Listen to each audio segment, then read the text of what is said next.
Hello, this is Chris Cooper, and a big welcome to the Business Elevation Show. It's great to be back with you for yet another week. We're actually, according to ChatGPT, one of the longest running business shows in the world. We've been going now since September 2011. So I'm delighted today. I'm going to bring you another fantastic guest in Jeff Hancher. Before I do that, I want to wish you all a happy holidays if you've just had them. I hope you had a good time. For those of you in the United States who enjoyed Thanksgiving, not something we celebrate over here in the United Kingdom. We tend to wait here for Christmas, which is coming up fairly soon. We're reminded by all the commercials and all the media that's going on in trying to encourage us to spend our money. So the show is basically what we care about is we care about people who are doing work within business, within social enterprise, within public sector organisations, anywhere, but with a focus on doing good, because something that's become very important to me is actually utilising your life well and contributing to improving the world rather than the negativity and the issues that we experience in the world right now. I do believe if good people come together and into community, we can have a big influence on the world positively. And that's why from the radio show, a community has evolved called the Elevation Collective, which is an international community of exceptional people. The common thing is they've all been on this show over the years, and I've kind of handpicked the people that I've felt really care about the big issues. So we've come together into a community, and exceptional things are happening around the world as a consequence. And the show therefore links in very beautifully into that. And we've just kind of rebranded the footer to the show. We're calling it, Where Good Matters now. That's what's important to us. So the thing I realised through the show was that I've interviewed so many people who are doing good things, and you might think with a narrative across the globe that it was a very, very gloomy place, and there isn't focus on a lot of good things, but actually there is. It just doesn't get the focus attention. So that's what I'm wanting to do with the show. So this week I'm joined by national best-selling author and former Fortune 500 executive, Jeff Hancher, whose book, Firm Feedback in a Fragile World, offers a really practical and compassionate approach to one of leadership's toughest challenge, probably one of life's toughest challenges when it comes to communicating with people, and that's the ability to give honest feedback without damaging trust. Jeff's got a remarkable story. We'll find out more about that soon. But that involved being raised in poverty, and he started his career as a fill-in truck driver, and he rose through the corporate ranks, and then eventually left to pursue his calling of helping leaders create cultures of clarity, courage, and care. And interesting, when Jeff and I first met, we found some real parallels with our own backgrounds. In this conversation, we're going to explore why so many leaders avoid difficult conversations. How firm feedback differs from criticism, how leaders can set expectations and hold people accountable in a way that builds engagement rather than fear. These courageous conversations are really important. They create energy, momentum, and genuine cultural change. When they go wrong, though, they can have the opposite effect. The thing I think with feedback, and I myself have actually trained and run some programs and workshops around feedback, it's actually quite a difficult thing to teach and to get your head around. So it's great when someone like Jeff is focusing on this area and is bringing lots of the practical wisdom and ideas to help us do this. So a big welcome to my guest today, who's currently in Pittsburgh but about to head over to Calgary and has just come back from Florida. Jeff Hancher. It's good to be here. So excited, man. I love the community that you have built. I loved what you said, that there is good happening in the world. It just doesn't get the press that it deserves. And Chris, I absolutely believe that. So thank you for your work that you do, and thank you for everybody tuning in. If you're tuning into this show, then you're an optimist, and you're somebody that's looking to spread love and positivity in the world. So it's an honor to be with you. Well, thank you, Jeff. Lovely words there. And yeah, I think it's important. And if you're out there, you're listening to this at the moment, is who could you connect with that actually is doing good things? Who could you? Mhm. There are lots of people out there, and you can join associations, communities, groups where you find people who are contributing to, the positive things in the world. Mhm. And many of them you'll find situations that are much more inspiring than some of our leaders. But we'll move on for that one Mhm. now. Some of our global leaders. So So good. we're gonna let's focus in, Jeff. Yeah, we spoke. You told me a little bit about your life, and you grew up in poverty with little direction. And I think for people listening to this from their different backgrounds, finding out that people have gone on to achieve exceptional things, but have had started off in a very different circumstances is really interesting to hear about, and can be very inspiring and uplifting for people. So tell us a little bit about, if you can, about those experiences and how it impact the kind of person you are today. Yeah, growing up in our house was pretty challenging. I was born into poverty. I had a mom that battled a terminal disease that's called lupus, and I had a dad that battled chronic osteoarthritis that left him disabled, that led to leg amputations. My parents were always in and out of hospitals with surgeries. Even on good days, they weren't, 100%. And this led to a lot of challenges, of course, financially, but also the toll that, disease and sickness takes on the emotional state of a home. This led to, unfortunately, substance abuse, family members in and out of rehabs, a lot of misdirection. My parents were good people. Let me make it clear, but they were literally fighting for their lives. And so this left me and my brother without probably the direction that we needed. And this led to me and my brother both getting into a lot of trouble as teenagers, being misguided and not knowing what adulthood would even look like. And so you have poverty, which is bad enough, but then you have some misfortune with substance abuse, which makes it even worse. And so it led to a lot of being misguided and making a lot of bad decisions in my teenage and early 20s. So yeah, it was absolutely challenging. But here's what we know about adversity: we're all going to face it. Some are different than others, but it's a common thread for all of humanity that we're guaranteed adversity. And I know that's not super motivational, but it's true. And why I like talking about adversity is it's the biggest differentiator on planet Earth, probably. If we're all going to get it, the biggest differentiator is how do we respond to it? Because adversity can be an anchor or it can be a propeller. We get to choose that. Is it happening to me or for me, kind of thing, right? And I knew I wanted more. I just didn't know how to get there. So the adversity became a propeller for me. Fortunately, it became a propeller for my brother as well, where we said, look, I don't know what the next phase of life looks like, but it's going to be different.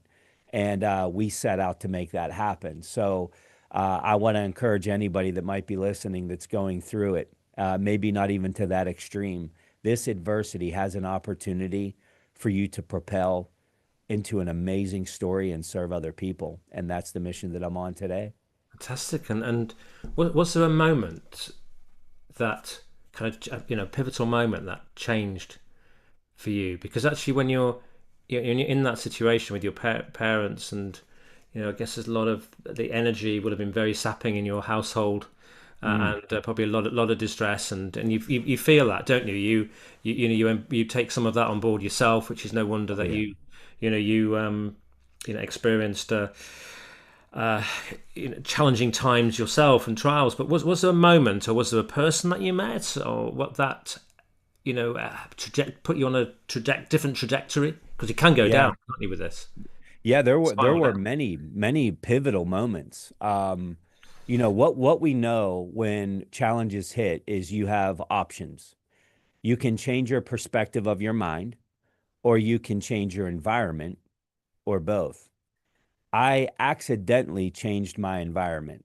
And when I say accidentally, I graduate from high school. I didn't think I was fit for university. I barely made it through high school. Why? Because I had no motivation and didn't really care. But I knew I wanted different. I knew I wanted something else.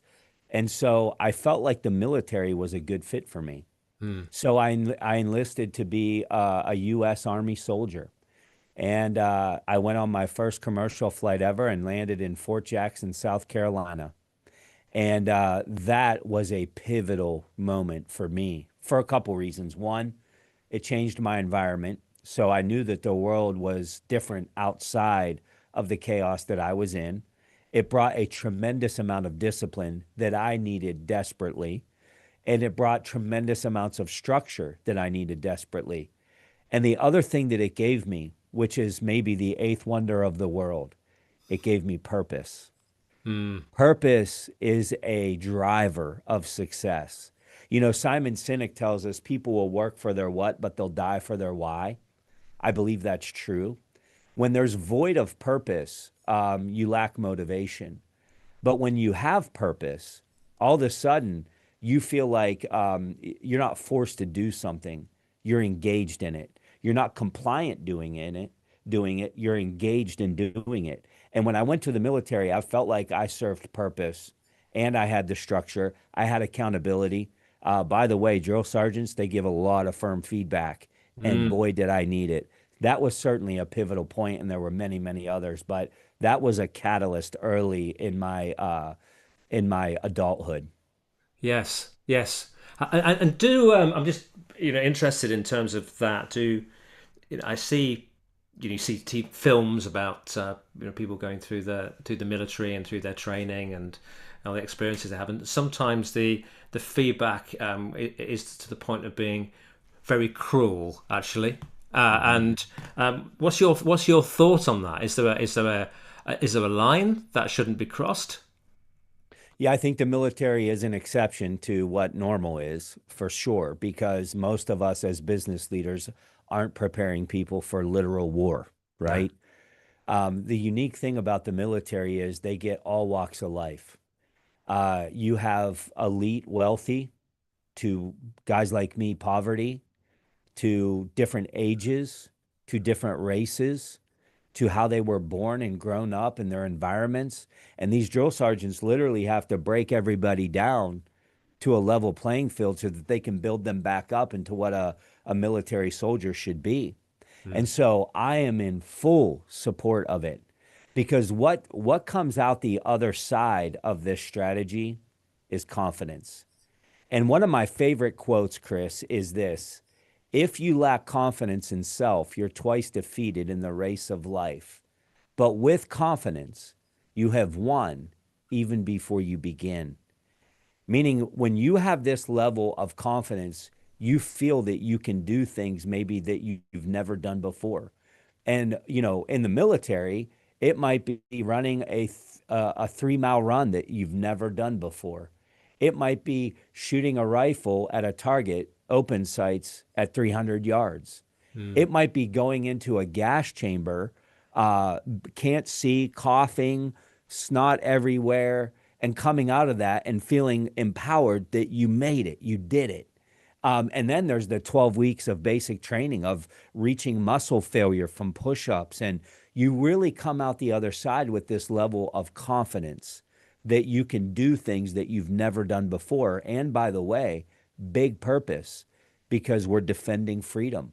We're a brotherhood here. We're looking out for one another. It's really a beautiful thing. But the feedback in the military, at least in basic training for sure, was very directive in nature, not a lot of collaboration. Mm. But there was purpose behind it.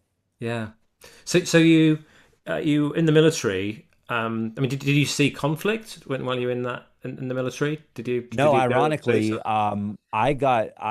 I separated from the military June of 2001, just before 9/11. My unit was deployed late 2001. So I missed it by just a handful of months. I missed deployment. So I never was deployed while I was in service. Yeah. And how do you feel about that? It was horrible. Yeah. It was absolutely gut-wrenching. I left the military because I had an injury due to the work that I was doing as a truck driver. I had a major back surgery, and it left me kind of disqualified for the military. And I didn't want a medical discharge, so I just didn't re-enlist. But when my unit got deployed, we started losing some people in that unit, Mm, and you would get word of that, and it was heartbreaking. And not that I would have changed anything, but you almost felt like you were letting the team down, yeah. that you weren't there, that maybe there was something you could do to contribute. Which is when I had a really hard time with that mentally. And I had a mentor that transitioned years prior to me and said, you need to begin serving the military community as a civilian. And so I did. I started working with a homeless veteran organization. And it really gave me a level of fulfillment. You know, in the military, we call it service after service. And it really helped fill some of those voids for me. Amazing. And then you said you were a fill-in truck driver, Yeah. and and but also how tell us that story, the story. Then how did you end up going from a fill-in truck driver to a successful corporate leader and leadership expert today? Yeah, well, I accidentally found the company. I'm transitioning from the military. My transitioning officer told me that I qualified for the GI Bill, which meant I could go to school for free. I could go to university for free. And I'm like, that's pretty tough to beat. By the way, nobody in my family history pretty much ever got a college degree. So I was about to embark on something pretty spectacular. And so I enroll. I'm a few weeks out from starting. My dad calls and tells me he's asking me to put college on the background for about a semester, he thought. And the reason was they were sending my mom home in hospice care, and he was having a leg amputation. And he asked me, can I go home and help with get the visiting nurses and all this set up? It was a life-threatening surgery that he was having to have a leg amputation. And so I did what any listener would have done, and I said, of course. Well, while I was helping him rehab and getting help from my mom, I didn't want to be a burden on my family. I knew I needed a job. And so I went down and bought a newspaper and looked for a job. That's how we used to get jobs back then. And the problem was I wasn't really qualified. I was an armor in the military. Nobody in the civilian world was looking for people that could inventory military rifles. So I just wanted to find a job that required a lot of hard work, a blue collar type job. And boy, did I find it. A truck driver at Cintas Uniform Company. And their mission is to, take dirty clothes that people wear in the steel mills and so forth and wash them and deliver, new clean uniforms. And what I thought was going to be a seasonal job ends up being almost a 25-year career. I found the right company, tremendous culture, tremendous leadership. I would love to tell you that I was promoted from fill in truck driver to a senior leader because I'm amazing. That would be a lie. The reality, and now I worked hard, I grew. But why I was able to do that is because I got around, Chris, some of the best leaders that this world has to offer that pulled potential out of this young guy that didn't have a whole lot going for him. And I am forever grateful for leaders that transform my life. But full stop, any success I've had, it's because some leaders believed in me, were tough on me, and pulled out my potential. Amazing. And today you speak and you consult, and to just tell a little bit about that, because you're also clearly traveling a lot and speaking a lot. Yeah. How's that phase of your world from leaving the truck company Wow, merged? it's so fulfilling, so enriching to serve other people. I thought for sure that I was going to retire at Cintas. Why? I love the company. I had upside in my career path.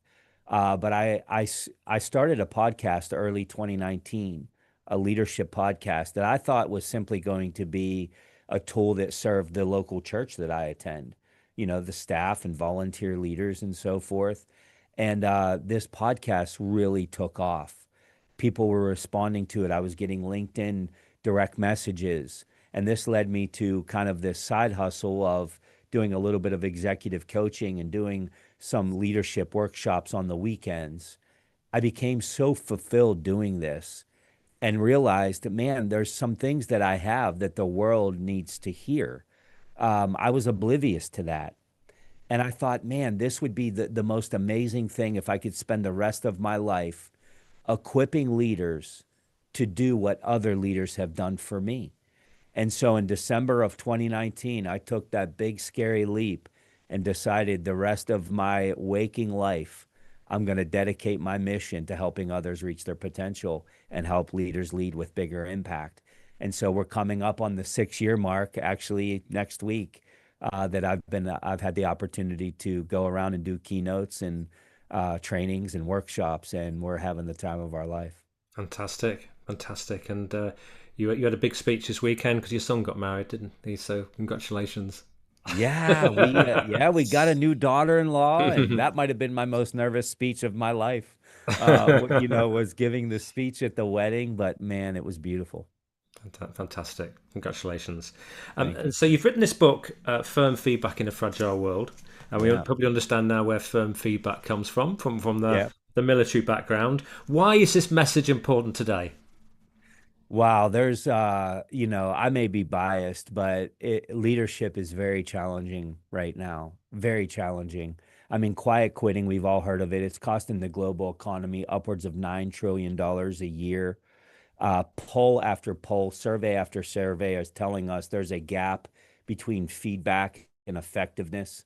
There was a Gallup poll recently that came out where 65% of managers said that they strongly agreed that they give effective feedback, but their direct reports, only 21% of them said they even received any feedback in the last 7 days. So there's a big gap here. Then throw on the generations at work. There's more generations in the workplace than ever before. They all have different nuances. Turnover's higher than it's ever been. Retaining top talent is hard. Attracting top talent is hard. And I feel like this subject's not talked about enough. It's very elusive. We all know that feedback's important, but the fragile part of this is causing leaders to kind of take a back seat in fear of this feedback going wrong. What if I do this and they cry? What if I do this and they get upset, or God forbid, they quit? And so this feedback isn't happening well. We're either hitting people with a stick by way of feedback, or we're too ultra passive, hoping that if we're nice enough to people, they'll stick around. But here's what we know: the most impactful leaders that have ever led you, Chris, that have ever led anybody that's listening to this, if I were to ask you, the top four leaders that have impacted your life the most, were they tough on you, Chris? Um, Occasionally they would lean in. Yeah, yeah, Yeah, they're yeah. tough, but you never question, did they care? So what we know is it's possible. And in all the research that I've done, this is the biggest leadership opportunity, I believe, on planet Earth, because not only is this good for business, feedback, everybody listening, everybody on planet Earth is a product of the feedback they've been given, or the feedback that's been missing. Feedback changes everything. Mm. And so that's why I wrote the book, because I want to equip leaders to be able to have the hardest conversations that can literally elevate and transform people to higher levels. Mm. Have you got an example from your own sort of evolution of a hard conversation you had to have, somebody had with you, or vice versa, that maybe you needed to have with them? Yeah, I talk about this in the book. It's one of the most pivotal moments in my corporate life, in my career. I get promoted into sales from the truck. I'm not doing great at it, but I'm starting to get some traction. I'm starting to elevate. I had a leader, his name was Sean. And Sean, man, he knew a little bit about my background, and he wanted to see me win. This guy would stay after work with me, pull me into the conference room, teach me scripts and interest creating statements. He would ride in the car with me, helping me, coach me. This is a guy that even took me into stores and taught me how to dress like a professional. I remember one time him taking me into the restroom and teaching me how to tie a knot in a necktie because I didn't know how to do that. This is a guy that invested in me and wanted to see me win. There was a day as I was going into the final lap of the year that I was trying to make a President's Club run. Things were going extremely well. Sean was investing in me greatly. I get a call from my dad that I needed to get to the hospital. Mom was in bad shape. Now, Chris, I had gotten this call my whole life, but I did what I always did, and I went to the hospital. And Chris, that day, Dad was right. It was different. And I remember holding my mom for the last time, watching her take her last breath, and feeling like everything that I'm working so hard for is gone. It's gone. I lost motivation. My attitude was poor. I didn't really care about success like I should have because my motivation was deteriorated. And one day, Sean pulled me into his office and he opened with these words: enough's enough. My heart breaks that your mom is gone. And I know how devastating this is for your family, but I also know what your potential is. And I know that you have a family counting on you to win. I'm going to give you 24 hours. You can either come back and be the person I know that you can be, or you can't be on my team. Now, this was a hard conversation. The Mm. grave dirt is still fresh. But because of the deposits that Sean made, he earned the right. And I knew that he was right. And I came back to take 11 more promotions. And I often Oh, wonder if it wasn't for Sean, would I be who I am today? wow. Yeah. What great, great feedback. And Changed my life. well positioned, really, because it really got you thinking, didn't it? Man. And it compelled me to do the same for others in the future. We all lead people that have challenges and things that are going on. We need great leadership that can lean into the toughest times because people know we care, but they need this firm feedback to get them out of the valley and to call Mm. them higher. And that's what Sean did in my life. Mm, amazing. Well, we're going to go from that. Going to go into commercial break now, and after the break, we'll find out about some of the the key components within the book, the framework within the book, and some of the the skills and areas that we need to evolve and develop if we want to be really good at this. It is so important, as Jeff just mentioned. Sean's feedback changed Jeff's trajectory and led to 11 promotions after that. From a point where, it was almost like the sliding door moment, wasn't it? You could either, Mm. decide you weren't up for the team, or you decide you were, and you went away with great motivation, and that took you forward. So we're going to go to commercial break. We're back again with you in just a couple of minutes. Do join us in shortly. Thank you.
Hello, this is Chris Cooper. I'm with Jeff Hancher. We're talking about feedback and firm feedback in a fragile world. So we need to know how to give firm feedback in a fragile world, don't we?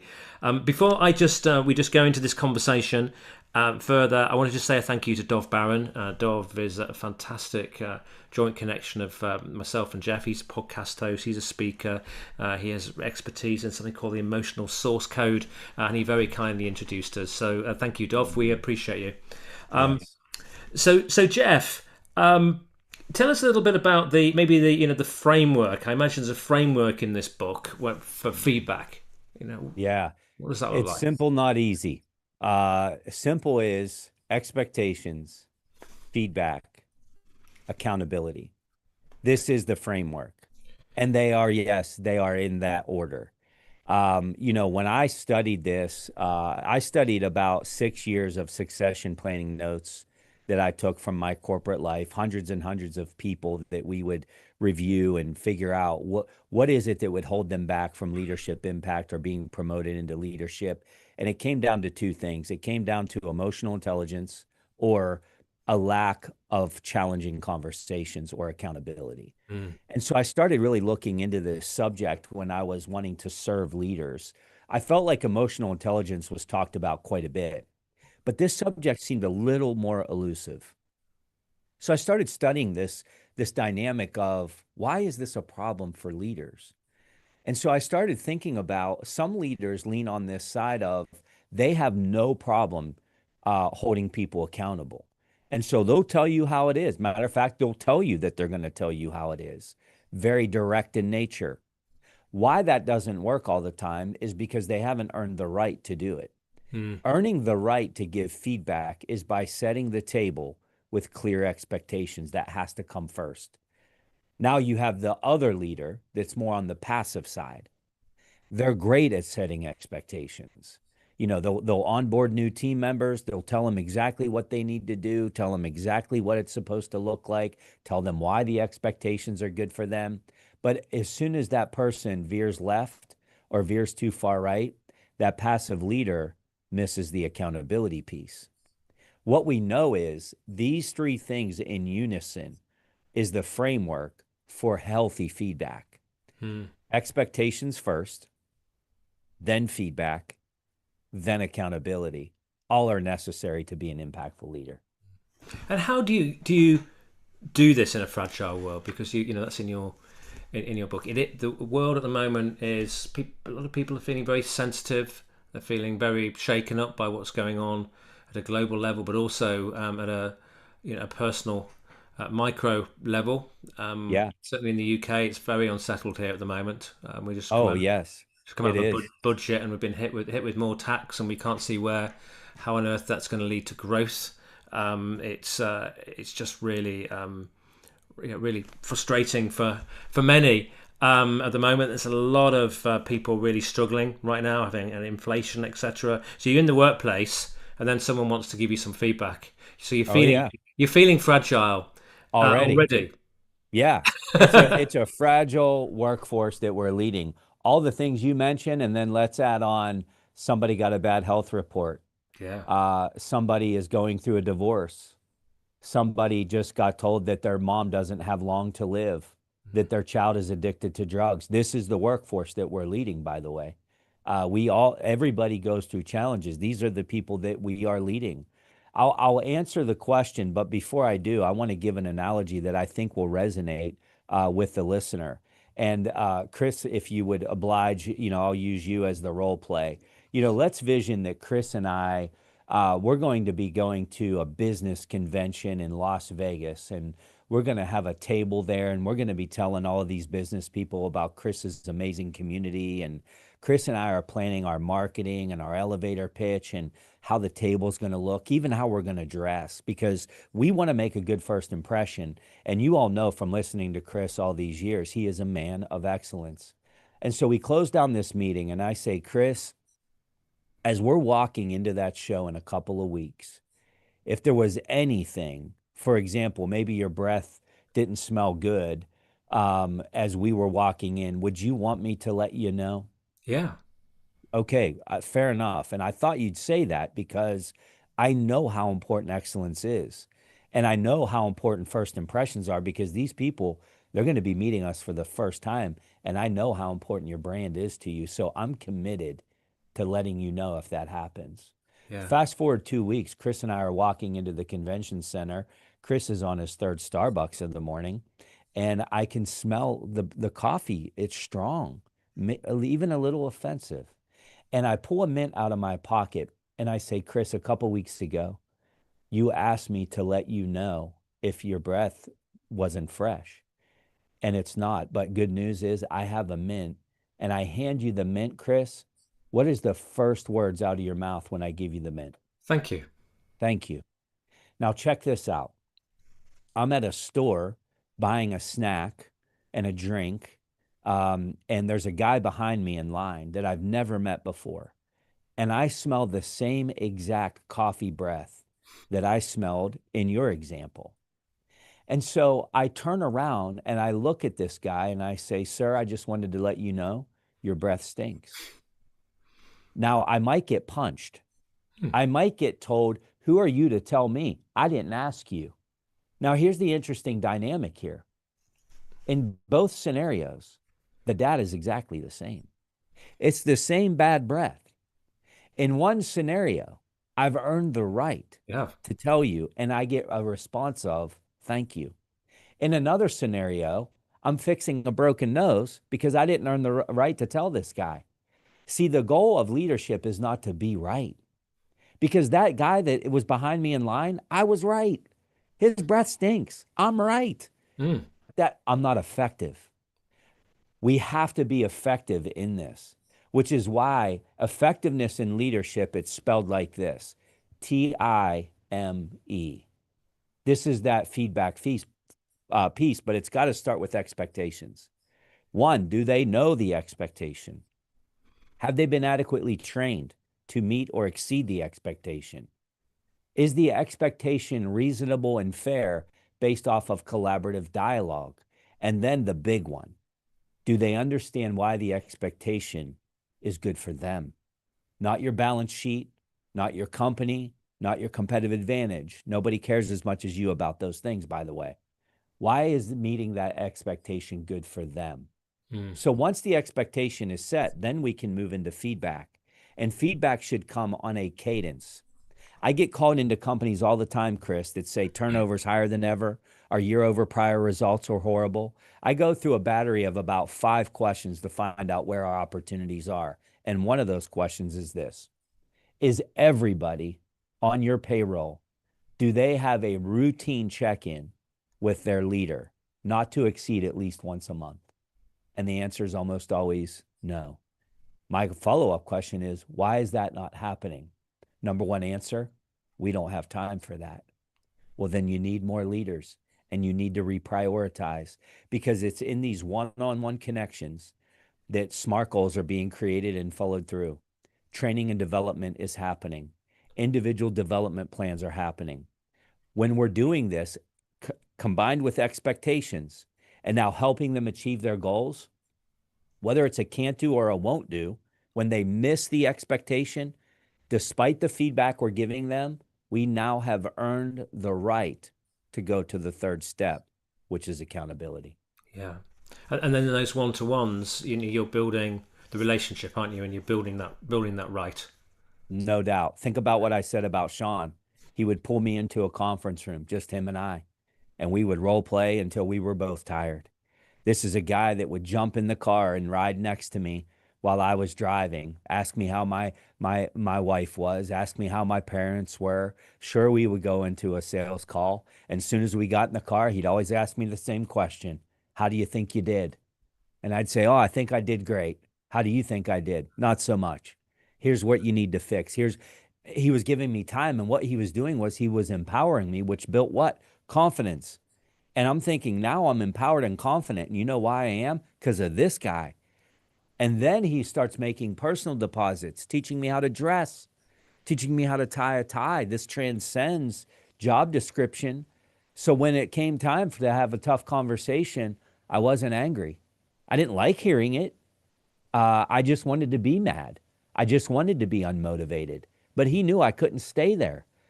He earned the right to pull me out of that. When we give time, we earn the right. That's what the four people did for you, Chris. And I would challenge any listener thinking about four people that you would say, man, if it wasn't for these four people, I wouldn't even be who I am today. What we know is they all challenged you. They were tough. And Yeah. you might not have liked it, but you never questioned their heart and you never questioned their intent. If we're going to make big withdrawals, we have to make big deposits. Yeah. How do you feel about? I'm also going through back through my life, and I'm thinking about sometimes the people who gave me inappropriate feedback. Oh, People who maybe weren't kind. I can go back to. I remember a professor at my sixth form college telling me that I would never go to university. Now the reality of that was, that was so frustrating to hear. I believed I would do, and I ended up having a choice of various places that I could go to. But I suppose what that did do is it also made me want to prove him wrong. You know, yes. so, Yeah, so that is a mindset. sometimes the feedback, and I don't think the feedback was given to encourage me. It was given at the time as a personal opinion. But sometimes the poor leader as well. I look back and the worst leader I actually had in an organisation, although it frustrated the heck out of me and resulted in me leaving and choosing to leave. I look Hmm. back on that situation and I learned so much about how not to be, how not to Yeah. lead. We can learn a lot from bad leadership. If Mm, you are listening right now and you have a bad leader, take great notes mm, because boy, you can learn so much. But I'll bet that example that you gave, Chris, although that leader didn't do it the right way, I would almost guarantee they had no relational value with you at all.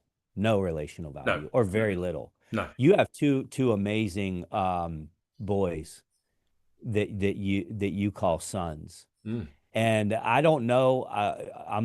I'm gonna make an assumption, Chris, that you haven't done it perfectly as a dad. It's There not. might have been times that you did it wrong or didn't do it perfectly. Mm, mm, I would bet to say that neither one of your sons, when that happened, ever questioned if you cared. no. They might not have liked that you made a bad decision. You said we were going to go to the game and we didn't. You didn't do what you said you were going to do. Frustrated? Yeah. Disappointed? Yeah. Bad day? Certainly. Does he love me? Absolutely. Mm, Does he care? He absolutely does. That's the difference is no leader is going to get it right all the time. We're going to give bad feedback. We're going to be decisive and get it wrong. But when we have this relational value, and let me preface this, relational value is not just sheet cake and ping pong tables and ice cream socials. That's not what I'm talking about. Do those things. But real empowerment comes through time and helping people get to taking them where they need to go. When these things start happening, now there's a level of trust, there's a level of loyalty, there's a level of gratitude. You think about this when I went into sales with Sean, one of my biggest goals was that my mom would never have to cut a pill in half to stretch a prescription copay. Now I look at my life and my goals now compared to what they were.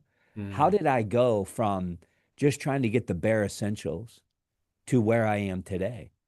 Well, it's because I had some great leaders that changed my perspective, gave me confidence, skills, ability to do things I didn't even know was possible. That carries with it great loyalty and gratitude. We have to be able to take people somewhere. Yeah, yeah. And through that experience you grew, and you've also got me thinking about parenting, because actually we don't get taught how to be a parent, do we? And actually what There's we no do good is, playbook for there that. isn't. We kind of learn on the job, and at times we feel like we're lousy parents. I think I've got to a phase now where probably I wish I knew what I knew now, 10 years ago with my kids, I guess, Oh my gosh, yes. because of what I've been through, the school of hard knocks. Yes. But actually what's coming out is some, wonderful, fine relationships. But Yes. It's beautiful. it's not an easy journey though, and you're getting feedback from your kids that you have to take on board by the reactions. Yeah. What And if your kids are works. like mine, you've had to give them a lot of feedback along the way. Yeah, And if your kids are like mine, their personalities are different. Mm. And that's something we talk a lot about in the book. If you're listening and you're a leader, you know that not only are no two people on your team the same, but Chris Cooper at 9 o'clock in the morning could be different at 3 p.m. based off of sickness, a text message from home, whatever it might be. So, what we talk about in the book is to realize that all feedback is not created equal. There are different kinds of feedback. The three we primarily talk about is directive feedback, collaborative feedback, and supportive feedback. In the book, we actually provide a flow chart that says, if this, then this feedback, so that leaders can literally look at a picture and say, okay, this is the scenario. I have a high tenured peak performer. Don't use direct feedback, use collaborative. Yeah. I have a peak performer that is not performing well this month. You're probably going to lean towards supportive feedback. Something's going on. Yeah. You have a brand new employee, you better use directive feedback because they need to know what to do. And Mm. so the goal here is to realize that not all feedback is the same and it doesn't land the same. Look, it's a moving target. I know. Welcome to leadership. It's hard. But what we have to know is we can get so good at this cadence that we see a situation, an environment, and we at least know what lane of feedback we need to be approaching with so that we're equipped to have much better outcomes so that we're not right, we're effective. Yeah. You talk about in the book about the importance of making deposits before withdrawals. Yeah. So talk us a little bit through that. Tell us what you mean. Yeah, I used to be horrible at this, Chris. Yeah, I Yeah. mean, I led people. You would think I didn't even care about humanity, and really the reason was I was very insecure. I didn't have a lot of confidence. My first few years in leadership, I was overcompensating, and the environment that I was in, I saw some other leaders that were very successful with leading with force, Mm. and so I thought that's how you win, and winning was important to me. Well, we finished the year. I'm the sales manager of the region. I got a trophy to prove it. I mean, I crushed projections. I'm winning. But the money's coming in, it's flowing. It comes annual review time, and I'm looking ahead. My VP's in front of me, and they give me out of a score of a 4, they give me a 2 on employee engagement needs improvement. I had never gotten a 2 in my life. I was offended. Like, certainly this is a mistake. I only get 3s and 4s. And he goes on to tell me, Jeff, look, I'm not questioning your results. Certainly, I handed you the trophy. You were the sales manager of the year. But it came at a high cost of turnover, Mm. of disengaged employees. I love your results, but they're not sustainable. You're killing people. He pulls 350-cent pieces out of his pocket and throws them across the desk. And he says, I don't think you're doing this intentionally.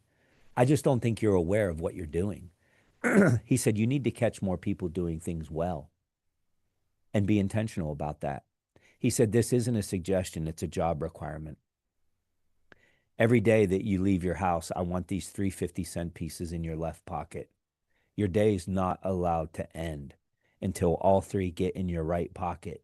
And the only way they can transfer from left to right is if you find somebody on your team doing something well. He Mm. said, that's going to be 15 deposits a week. All of a sudden, I realized that amazing things were happening all around me, and I never had eyes for them before. I was this leader that just went and found problems and told people, fix it, get it right, do it better, do it faster, do it quicker, get it on time. I wasn't doing this well. I think there needs to be accountability, certainly. But I think we also have to give positive feedback because firm feedback alone isn't the answer. When we catch people doing things right and we celebrate it, what we're telling the entire team is this is the definition of good. It can minimize a lot of those hard conversations later, and it balances those scales a little bit that I'm not just a leader that's coming around. Ken Blanchard calls them seagull leaders, when something's wrong, they swoop in and crap on everything. He says, like, don't be that leader. I was that leader, and the 350 cent pieces saved my legacy. I absolutely love that idea of the 350 cent pieces. In fact, one of my clients is going to get 350 pence pieces in January for his I left like pocket. it. He will be We getting. give them away at our firm feedback workshop. I ask anybody, is this you? Is this resonating? Hands Yeah, go up, and we start passing out 50 cent pieces, and we yeah, get pictures of them all the time. It's an easy reminder because yeah. it's usually not a heart issue. Usually not. Oh, no. What we know is when we find problems and fix them, it drives great results, and we lose sight of those kind of things. Yeah, fantastic. So we've just got about 3 minutes that I need to wrap up. Um, if you had a piece of advice to your younger self, then what would it be? I would tell my younger self it's going to be okay. It's going to be okay. It's going to turn out well. You know, I lived through so much fear growing up, so much uncertainty, so much unknown. I've carried into my adulthood, Chris, full vulnerability. I still battle through levels of imposter syndrome. And this is after winning podcast awards and national bestseller books. And I still battle through that at times. So I think it's important to get good community around you and people that believe in you. Yeah, But I would tell my younger self it's going to be okay. I think we put a lot of pressure on ourselves as humans. yeah, But I think it really boils down to a couple things that can drive some safety and success. What you consume and who you surround yourself with. mm, These are two things that can literally change your life. But I would tell my younger self, it's going to be okay. yeah.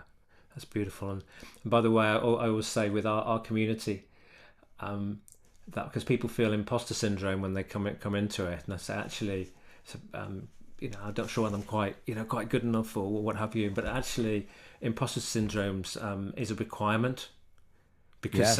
because with imposter syndrome, you have humility, Yes. and we need humility, so it's a Yeah. requirement. So if you're not feeling it, then Wrong you room. you're not wrong room. Yeah. Yeah. I've come to a place in my life that I almost crave it Mm, because I know it's the path to a new open door. If I'm feeling this imposter syndrome or fear or whatever it might be, I know what that feels like. And I know that that's usually a sign of a breakthrough coming. mm, yeah. So do you have a final message you'd like to leave us with? Oh, My final message to people would be that everybody deserves to be led very, very well. You know, one of my mentors, Mark Cole, says that saying all the time, and I believe it's absolutely true. I don't think there's anybody that sets out to be a bad leader, but I would challenge my final word would be is to be an impactful leader. And there's a lot of great leadership attributes that are taught all over the world, but I got to believe that feedback is one of these things that if we get it right, not only can it transform our homes and our families, but it can transform the people that we lead to becoming people that they didn't even think was possible. I hope my story inspires some leaders that there might be a young Jeff Hancher on their team that might go on to do some amazing things. And mm. it's at the hand of their leadership and their legacy. And I hope that challenges them, and I hope I can support that journey any way that I can. Thank you. That was beautiful, and took some great things out of there about the importance of setting expectations, feedback, giving feedback, and accountability. But the importance of building emotional intelligence. Actually, that lovely example you had of your feedback. Hmm. You scored the two because the two gap was emotional intelligence. So Hmm. you can see the way that you now articulate and help people through this minefield of Yeah. feedback. Yeah. You've delivered a very high level of you have a very high level of emotional intelligence now. So you've taken that feedback and you've really worked on it and excelling at it. Yeah. And then the importance of making deposits. The 350 cent pieces in the left hand pocket. Make sure that each one gets moved to the right hand pocket, each day. It's lovely. So thank you so much for joining us, Jeff. If you want to find out more about Jeff Hancher, go to jeffhancher.com. That's JEFFHANCHER.com. You'll find all sorts in there about the work that he does and how he helps people and the kind of speeches and and scenarios that he can support with. So please check that out, and also get a hold of a book of Firm Feedback in a Fragile World. We all need a book on feedback on our bookshelves. It's an important, essential component, and I'm sure it'll lead you well when you're dealing with your kids, your family, with friends. It's beneficial inside of work as well as at work. And then next week's show we have Simon Greer. Simon is an American Labour and community organizer. He's a social change leader. He's done some incredible, amazing work. We'll be talking about some of the incredible work that he's done next week, and really how can we impact social change when maybe we're feeling a little bit helpless in this world at the moment. How can we lift ourselves and elevate ourselves to make a huge difference? So please have a wonderful week. If you want to find out more about what the work that I do, go to chriscooper.co.uk. Lots there. Please reach out if you want to be a great guest. You've got an idea of a great guest for the show or topic, or I can help in any way. Just get in touch. So take care, everybody. Thanks again, Jeff. Have a safe trip to Calgary, and we look forward